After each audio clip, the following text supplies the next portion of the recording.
In an era where there were no corporations, no boardrooms, no human resources, there lived a man who, unbeknownst to many, was centuries ahead of his time. His name, Jesus of Nazareth. Today, we journey into an exploration unlike any other, an analysis, a probe into the leadership, the strategies, the very essence that made this humble carpenter a beacon of wisdom for the world. Not just in a spiritual sense, but in the practical, day-to-day mechanics of leadership, management, conflict resolution, and the development of potential. Let us embark on this journey together, where we delve into the ancient texts, navigating through parables, narratives, and accounts that are as timeless as they are enlightening. We will traverse through time, bridging the gap between the age-old wisdom of Jesus and its application in the contemporary world of human resources management. Get ready to rethink, relearn, and be revolutionized. For we are not merely retelling a story, we are unraveling a blueprint that has been laid out over 2 millennia ago. A blueprint, not etched in stone, but in the hearts of those who followed him. A blueprint that continues to resonate in the hearts of millions, even today. I invite you, join me on this journey. Come, let's discover the original human resources revolutionary, Jesus Christ. Our journey begins in a humble setting, the night of the Last Supper. Here we find Jesus in the company of his disciples, men who look to him for guidance, wisdom, and leadership. What transpires is a lesson in humility and servant leadership that continues to hold relevance even today. In an unexpected move, Jesus, their leader, their teacher, kneels to wash the feet of his disciples. Yes, you heard right. The leader washing the feet of those he leads. In John chapter 13 verse 15 he says, "I have set you an example that you should do as I have done for you." Now picture this in a modern setting. Imagine a CEO or a human resources manager putting aside their title, their prestige, to serve their team. This is not about literal foot washing. It's about an attitude, a mindset of serving, a gesture that says, "I am with you, I am for you, and I am one of you." This is servant leadership, a principle that fosters respect, trust, and loyalty among team members, making it an essential component of effective human resources management. As leaders, let us strive to incorporate this invaluable lesson from Jesus into our daily practices, demonstrating our willingness to serve, to lead by example. Moving on to our second strategy, we dive into the realm of communication. One of the most compelling attributes of Jesus was his ability to communicate. He spoke in a way that resonated with people, leaving them amazed at his teaching, because his words had authority, as Luke 4 verse 32 highlights. Let us dissect this for a moment. What made Jesus' communication so effective? Firstly, he was clear and concise. He did not mince words. When he spoke, his messages were direct, yet imbued with profound wisdom. Then there was the element of inspiration. When Jesus spoke, people were not only informed but inspired. His words had a certain power that compelled listeners to take action, to change, to believe. Now consider the role of communication in human resources management. Clarity is paramount. Whether you're discussing company policies, addressing employee concerns, or delivering feedback, your message needs to be understood. Like Jesus, our words should carry authority, ensuring that they resonate with our team. But beyond just being clear and authoritative, human resources leaders can also learn from Jesus' ability to inspire. Inspirational communication fosters motivation, engagement, and loyalty among employees, driving them towards a shared vision. The next time you communicate, remember Jesus' approach. Be clear, be authoritative, but most importantly, be inspirational. Remember, as human resources leaders, your words have the potential to shape perspectives, influence attitudes, and inspire action. Now, onto our third strategy. We delve into the extraordinary ability of Jesus to see and develop potential. You see, Jesus didn't opt for the learned scholars or the esteemed nobles of his time to be his disciples. He chose fishermen, tax collectors, and ordinary folks, people whom society might have overlooked. Consider Mark 3 verse 14 to 19, where Jesus appoints 12 that they might be with him and that he might send them out to preach. These were regular individuals, yet Jesus saw potential in them. He nurtured them, developed them, and these ordinary people went on to become extraordinary leaders who left indelible marks on history. Let's take a moment to draw parallels with human resources management. In a world so focused on qualifications, experience, and proven skills, perhaps we need to relearn the art of recognizing raw, untapped potential, much like Jesus did. Human resources leaders have the responsibility of talent acquisition and development. It's about seeing beyond the resume, identifying potential in its purest form, and then nurturing that potential into tangible skills and capabilities. Much like Jesus turned fishermen into preachers, you as human resources leaders have the potential to turn rookies into experts, novices into leaders. So, when next you're hiring or grooming an employee for promotion, think about Jesus' strategy. Look beyond the obvious. See the potential. Develop it. Believe in people, even when they don't believe in themselves. Remember, diamonds are only made under pressure. Let's now explore strategy number 4, fostering teamwork. Luke 10 verse 1 tells us that Jesus sent out the 70 disciples, 2 by 2, into every city and place where he himself was about to go. This wasn't a mere chance or coincidence. It was a deliberate strategy. Jesus knew that the journey would be challenging, that the disciples would need to rely on one another. This gesture was a powerful testament to the value of teamwork, of unity, of shared responsibility.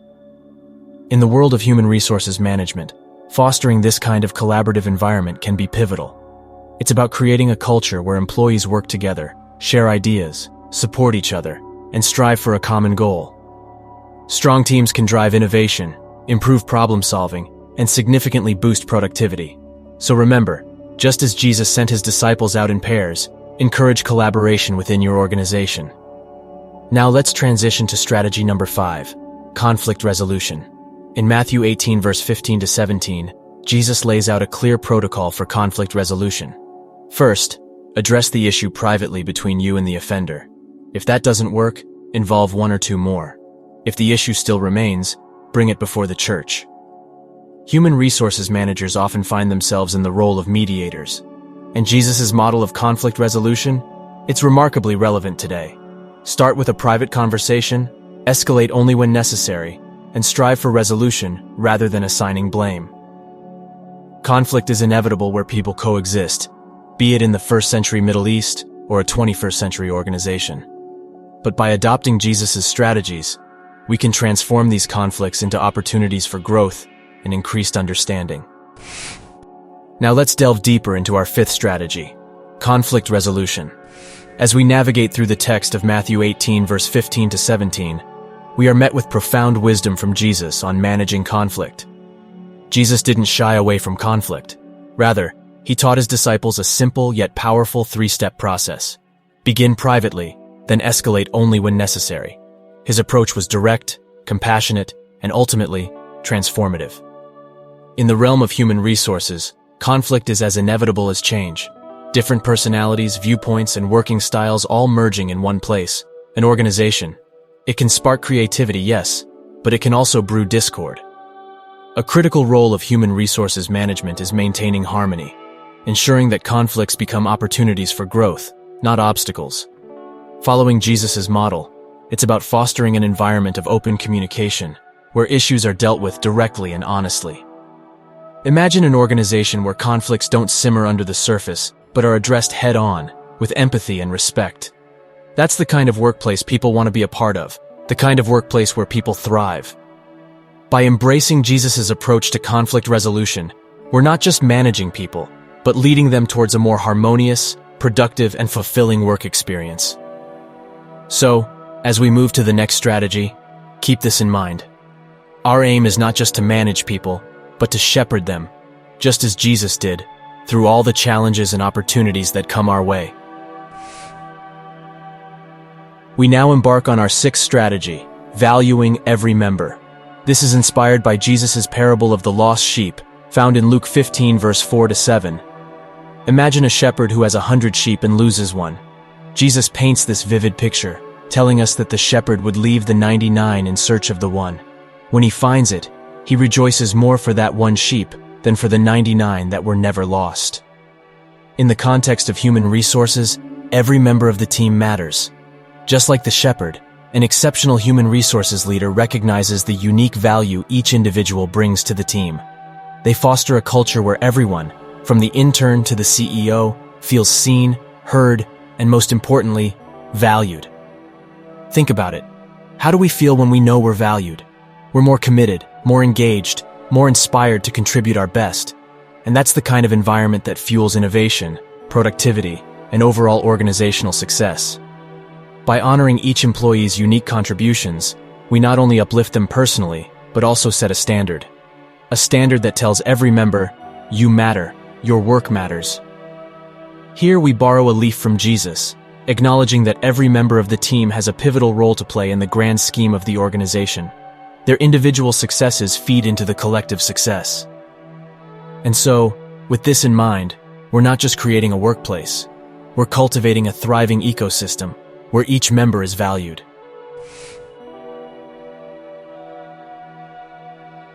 Have you ever wondered why new wine is not put into old wineskins?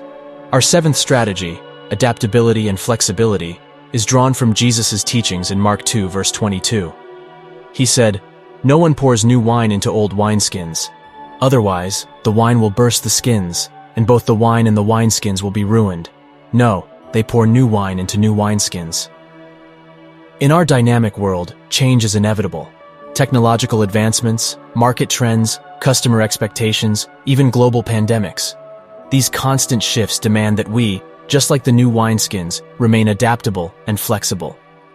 Adaptability in human resources management is about foreseeing changes and preparing the team to not just weather the storm, but to sail through it effectively. It's about devising new strategies, adopting new technologies, and developing new skills. Flexibility, on the other hand, is about embracing these changes and making the most out of them. It's about understanding that what worked yesterday may not work today, and certainly not tomorrow. It's about being open to new ideas, new methods, and new opportunities. Jesus, in his infinite wisdom, teaches us to be like the new wineskins, ready and willing to hold the new wine. It is through this openness to change and adaptability that businesses thrive and stand the test of time. In the world of human resources, as with the new wineskins, adaptability and flexibility are not just preferred, they are essential. Strategy 8 is about empowerment. Let's take a journey back to the time when Jesus delivered one of his most powerful messages to his disciples in Matthew 28, verse 18 to 20. Jesus said, "All authority in heaven and on earth has been given to me. Therefore go and make disciples of all nations, baptizing them in the name of the Father and of the Son and of the Holy Spirit, and teaching them to obey everything I have commanded you. And surely I am with you always, to the very end of the age." Look at the depth of empowerment in his words. He didn't just give them a task, he entrusted them with a mission. He empowered his disciples to carry on his work, assuring them of his constant presence and guidance. In the corporate world, the human resources role is analogous to that of Jesus here. Human resources doesn't just delegate tasks, it empowers individuals. It provides them the tools, guidance, and the reassurance they need to not only carry out their responsibilities, but to excel at them. Empowerment is about cultivating a sense of trust, fostering an environment of support, and providing opportunities for growth and advancement. It's about instilling a sense of purpose in each team member, helping them see the value they bring, and inspiring them to reach their full potential. Remember, Jesus didn't just empower his disciples with words, but with actions, lessons, and most importantly, trust. He empowered them to transform the world. In the same way, human resources must empower employees to achieve their best, for themselves and the organization. As we move to strategy 9, let's consider Matthew 11, verse 28, where Jesus says, "Come to me, all you who are weary and burdened, and I will give you rest." Jesus wasn't selective. He didn't categorize or exclude. His invitation was open to all. Jesus displayed the epitome of inclusive leadership. He reached out to everyone, regardless of their status, ethnicity, or background. He broke barriers and crossed societal boundaries. Inclusion was at the heart of his ministry. Let's draw a parallel to human resources in our modern times. Inclusion and diversity are not just human resources terms. They are foundational principles that drive innovation, broaden perspectives, and create balanced teams. Human resources, like Jesus, should invite everyone, providing a platform for every voice to be heard, every idea to be valued. Human resources must ensure that all individuals, irrespective of their race, gender, or background, feel welcomed, valued, and have equal opportunities to grow. It's the blend of these diverse voices, experiences, and perspectives that create a vibrant workplace, a place where every individual can bring their whole selves to work and contribute to their full potential. Inclusion, like what Jesus practiced, isn't merely about numbers or ticking boxes. It's about fostering an environment of acceptance, understanding, and mutual respect. It's about celebrating our differences because in diversity, there's strength. As we venture to our final strategy, let us turn to the parable of the talents in Matthew 25, verse 21, where the master says to his faithful servant, "Well done, good and faithful servant. You were faithful over a few things. I will make you ruler over many things." Jesus, through this parable, emphasizes the value of recognition and encouragement. The master does not just reward the servant's labor, but praises his faithfulness and initiative. In turn, this recognition propels the servant to greater responsibilities. In today's corporate world, the importance of these elements cannot be overstated. Recognition and encouragement are key to employee satisfaction and motivation. They make employees feel valued and appreciated, which in turn boosts productivity and loyalty. Human resources departments, akin to the master in the parable, have a crucial role to play. They are responsible for creating a culture where hard work and initiative are recognized, where employees are encouraged to take risks and innovate, knowing that their efforts will not go unnoticed.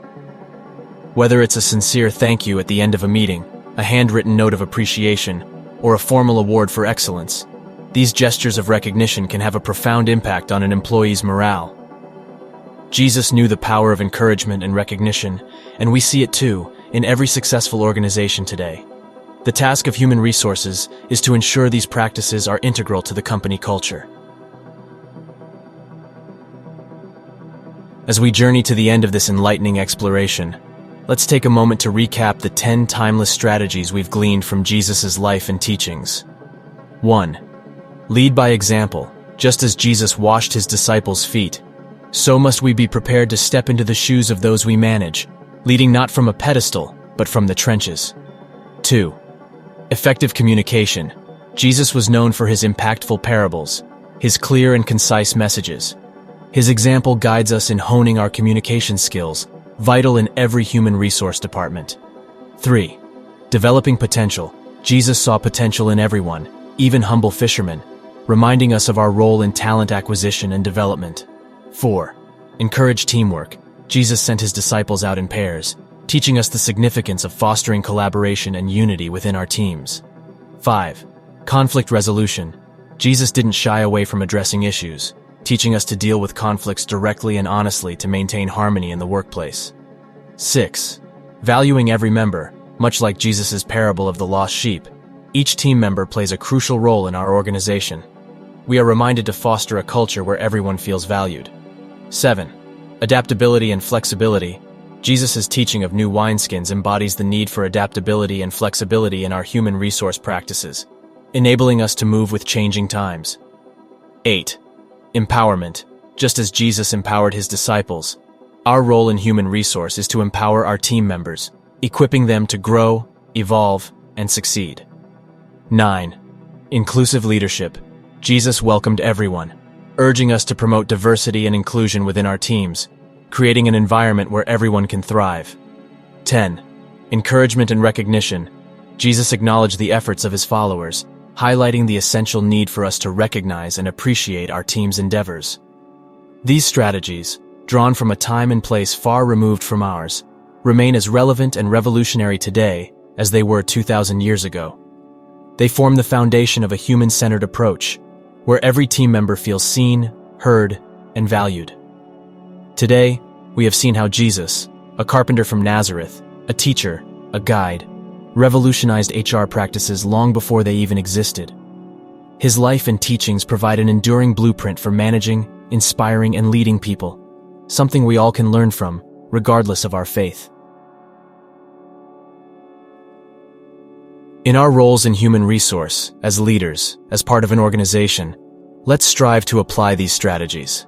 And in doing so, create workplaces that are not just about profitability, but about people, their growth, their satisfaction, and their success. And there you have it, friends. 10 strategic gems from the life and teachings of Jesus that can revolutionize our human resource practices. Now we invite you to reflect on these strategies. How can you incorporate them into your own practices? What difference could these strategies make in your workplace? We'd love to hear your thoughts. Please share them with us in the comments section below. Your insight not only enriches this platform, but also provides valuable perspectives for your fellow viewers. But the conversation shouldn't stop here. Please hit that subscribe button and the notification bell to join our GodlyGrind community and stay updated on our insightful content. Let's extend the reach of this message. Share this video with your colleagues, friends, or anyone you believe might benefit from these timeless strategies. Who knows? You might be instrumental in transforming their approach to human resource and management. Remember, we're all about inspiring, motivating, and educating through a God-centered lens. So, if you've enjoyed this video, give us a thumbs up. It helps us to know we're on the right track. Until next time, keep on learning, keep on growing, and let's revolutionize human resource practices together, one strategy at a time.